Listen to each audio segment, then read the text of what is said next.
Buenas noches a todos y todas. Bienvenidos a este que es su programa, El Garaje de Wallerstein.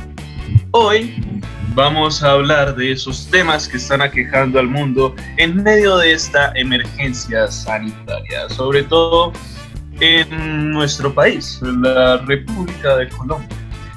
Sobre todo vamos a girar en torno a una pregunta, la cual sería: ¿cómo se legitima la desigualdad laboral del sistema neoliberal durante la emergencia por COVID-19 en Corabastos, la UPZ 80 de la ciudad de Bogotá?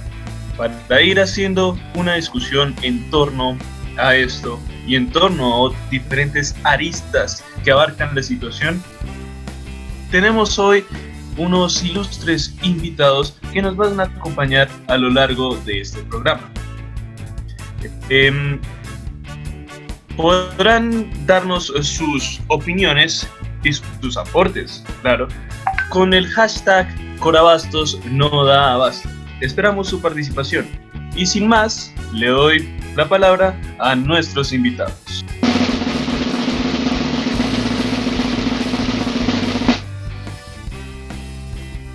Bueno, buenas noches Arturo, buenas noches a la mesa. Pues un placer de estar aquí con ustedes compartiendo. Y pues qué chévere esta oportunidad que se nos presenta, ¿no? Pues de hablar de Corabastos y de este sector que se ha visto tan afectado por esta situación de pandemia, ¿no? Sí, me uno al agradecimiento. Muchas gracias Arturo, muchas gracias al programa por la invitación.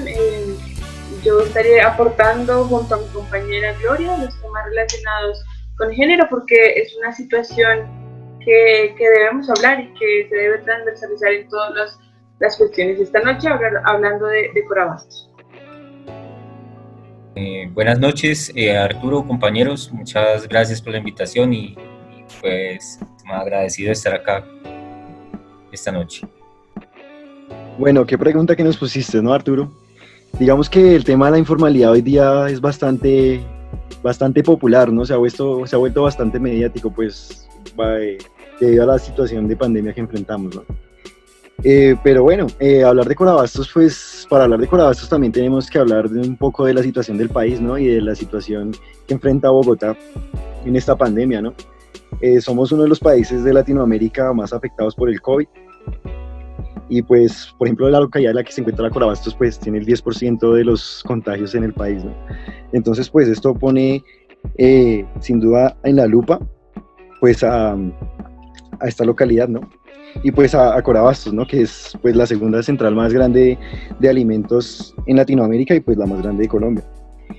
Bueno, digamos, pues para charlar del tema de la informalidad, yo creo que es necesario remontarnos pues pues digamos que a la construcción y al desarrollo de este proyecto de Corabastos, ¿no? Y pues ahí podríamos señalar una de las banderas del proyecto, ¿no? Que era centralizar pues la economía agropecuaria.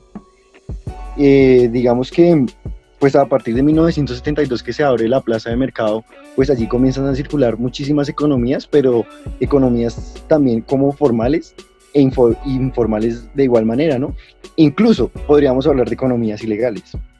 Pero bueno, digamos que Corabastos pues se funda con un número de bodegas, ¿no? Y de locales. Sin embargo, también allí llegan personas a vender alimentos, no en los locales, sino fuera de ellos, en las calles de Corabastos, o sea, en las vías que comunicaban las bodegas de Corabastos. Y pues a estas personas hoy en día, bueno, en esta situación de pandemia ya no las vemos, pero hasta antes de la pandemia en la jerga popular se le conocían como los y las pucheras, ¿no? Estas personas que compraban los alimentos más baratos y después los revendían. Bueno, digamos que aquí hay un dato que me parece bastante importante señalar, y es que en Corabastos se producen más de 50.000 empleos informales, ¿no? Entonces hay muchas personas que viven de la economía de Corabastos. Entonces pues hay muchas poblaciones que giran en torno pues a la central, ¿no? También otro aspecto importante y es que señalar, y es que las personas que trabajan que tienen estos trabajos informales pues viven en su mayoría en los barrios aledaños a la central, ¿no? Entonces pues son personas que también como que tienen unas condiciones sociales y económicas bastante específicas y podríamos decir que bastante vulnerables. Bueno, digamos que la informalidad se desarrolla en Abastos desde un inicio, pero ahorita pasando a la situación de la pandemia pues se intensifica y estas familias pasan a tener una vida bastante precaria. ¿Por qué? Porque con las medidas de seguridad que ha tomado la alcaldía, pues estas personas no pueden seguir desarrollando su actividad económica allí, ¿no? Entonces a estos pucheros los sacaron de Corabastos y pues son personas que hoy no sabemos bajo qué situaciones estén y qué estén haciendo para poder, aunque sea, tener un plato de comida en sus mesas. Pero a mí me gustaría aportar a la reflexión que hace mi compañero Duan el tema de la mujer o el cuerpo feminizado. Me gustaría compartirles, digamos, es una preocupación que hay en la actualidad y es el aumento de los números de feminicidios durante la cuarentena.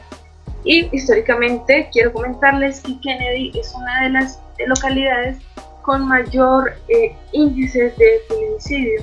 Por dar un ejemplo nomás, para el año 2000 al 2016 fue la localidad que ocupó el puesto número 1 en Bogotá, junto con localidades como, luego de ella, como Santa Fe, Ciudad Bolívar, Engativá, Suba, Rafael Uribe Uribe, Los Mártires y San Cristóbal.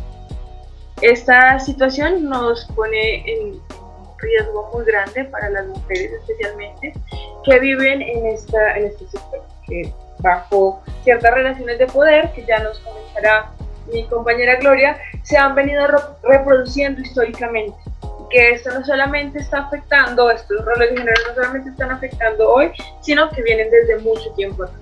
Adicional a eso, por citar otro ejemplo, me gustaría, por ejemplo, poner en la mesa que para el 2000, entre el 2000 y el 2012 se realizó un estudio sobre el embarazo en mujeres adolescentes. Allí, justamente las zonas de que nos hablaba mi compañero Duan, alrededor de Corabastos, de la UPZ 80, es decir, en Patio Bonito, en Kennedy Central, en Britalia, se registran los índices más altos de embarazo adolescente. Estos embarazos, el conflicto no se centra en el embarazo como tal, sino en las condiciones sociales en las que se dan estos embarazos. Es decir, estos embarazos se dieron en unas situaciones de pobreza, de exclusión social, donde se presentaba también altos índices de violencia intrafamiliar y que en los estudios se presenta que hay un uso inadecuado de los adolescentes del tiempo libre, hay una falta de oportunidades educativas y laborales para los y las jóvenes de la comunidad. Además, hay una falencia en la comunicación y en la orientación. Todo esto son factores que, sumados, se van presentando como datos de vulnerabilidad para la población, en este caso específicamente joven de la localidad. Otro dato que me gustaría compartirle a la mesa esta noche es que para el 2009, un estudio que hizo la localidad de Kennedy propiamente mostraba unos datos donde el 3.1% de los hogares son hogares con un déficit total. Esto quiere decir que hay unas grandes problemáticas para el sustento de las familias que allí viven. Las familias, me gustaría también compartirle la mesa, tienen una composición de 4 personas, son los porcentajes más altos que se presentan, y los estratos. Los estratos, tenemos el estrato 2 como predominante, el estrato 3 como predominante, seguido del estrato 2, el estrato 3 con 52% y el estrato 2 con un 41.8%. Estos son los datos que podría presentar por ahora, pero para entender mucho más a fondo la situación que se presenta de feminicidios y de relaciones de poder, me gustaría darle la palabra a mi compañera Gloria. Buenas noches, Laura. Buenas noches, compañeros. Este aumento de la violencia intrafamiliar durante el confinamiento tiene relación con el desarrollo de una cultura violenta en nuestra sociedad, cultura que se ha transmitido de generación en generación hasta el día de hoy, en la cual podemos ver representado el ejercicio de dominación en la cotidianidad, en lo político, en lo social y lo económico. Este ejercicio de dominación viene desde las consideraciones del sexo y género, de las masculinidades y las feminidades, que se desarrollan dentro de los ámbitos de la vida. Los roles de género han existido y se han ido configurando dentro de la sociedad. Estos han persistido y están profundamente arraigados, principalmente en el ámbito doméstico, en el cual aún existe esa jerarquía que consiste en ese poder y control del hombre sobre la mujer. Roles que definen qué deben hacer y cómo debe actuar el hombre y la mujer dentro del hogar y en la sociedad en general. Las masculinidades y las feminidades pueden definirse como configuraciones de prácticas estructuradas por las relaciones de género, que son inherentemente históricas y cuya construcción y reconstrucción es un proceso político que afecta el balance de intereses en la sociedad y la dirección del cambio social. En la interacción de esta relación dentro del hogar puede generar conflictos dentro del mismo. En este ejercicio de dominación puede llevar al hombre a la utilización de conductas violentas como instrumento para tratar de mantener el orden y control sobre sus parejas, cuando perciben que su poder está siendo amenazado. Las representaciones sociales constituyen modalidades de pensamiento práctico orientados hacia la comunicación, la comprensión y el dominio del entorno social, material e ideal. Las representaciones sociales son construcciones históricas, culturales, sociales y psicológicas importantes para el análisis de la violencia en las relaciones de pareja, debido a que se influyen en las acciones y respuesta de dicha violencia, que también permiten comprender cómo se inicia y cómo persiste la violencia en las relaciones de pareja, ya que las personas al tratar de seguir ciertas representaciones o objetivos. Una teoría que me parece súper importante para investigar, para analizar la violencia intrafamiliar es la teoría del ciclo de la violencia desarrollada por Leonard Walker, la cual consta de 3 fases en las cuales se puede identificar que las mujeres no son siempre violentadas de la misma manera, sino que estas agresiones tienen un ciclo, unas fases en las que se manifiesta la agresión y cada una tiene un tiempo de duración diferente. La primera es la fase de acumulación y tensión, que está compuesta por la violencia psicológica, verbal y económica. La segunda fase es de descarga o fase aguda de golpes, compuesta por la violencia física y o sexual. Y una tercera fase en la cual el arrepentimiento por parte del agresor y de la aceptación de la mujer que cree en su sinceridad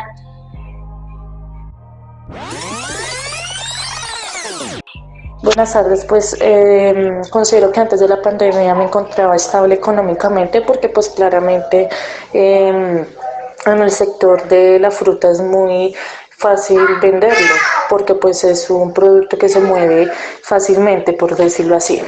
Y ahorita claramente pues nos vemos afectados, los ingresos han bajado bastante, entonces pues no se está recibiendo la misma cantidad de ingresos que se manejaban anteriormente.